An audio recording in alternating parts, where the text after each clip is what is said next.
Hello friends, welcome back to my channel. தேங்காய் மிட்டாய் இல்லை அப்படின்னா தேங்காய் பர்ஃபி அப்படின்னு சொல்லுவாங்க. இது வந்து 90 கிட்ஸோட ஃபேவரட். எப்படி செய்கிறதுன்னு பார்க்கலாம் வாங்க. இதுக்கு தேவையான பொருள் என்னென்னு பார்த்துடலாம். ஒரு கப்பு வெல்லத்தை இடித்து எடுத்து வச்சுருக்கேன். ஒரு கப்பு துருவின தேங்காய், ஒரு பிஞ்சு ஏலக்காய் தூள்.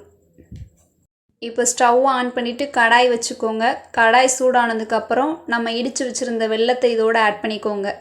இது மெல்ட் ஆகுற வரைக்கும் வெயிட் பண்ணுங்கள். கைவிடாமல் கிளறி விட்டுட்டே இருங்க. இப்போது இந்த கன்சிஸ்டன்சிக்கு வந்ததுக்கப்புறம் நம்ம துருவி வச்சுருந்த ஒரு கப்பு தேங்காவை இதோடு ஆட் பண்ணிக்கோங்க. இதை வந்து கைவிடாமல் கிளறி விட்டுட்டே இருங்க. இது ஒன்றோட ஒன்று ஒற்றை பதத்துக்கு வந்ததுக்கப்புறம் ஸ்டவ்வை ஆஃப் பண்ணிடுங்க. ஒரு பிளேட்டில் ட்ரான்ஸ்ஃபர் பண்ணிவிட்டு இதோட சூடு ஆறுற வரைக்கும் வெயிட் பண்ணிக்கோங்க.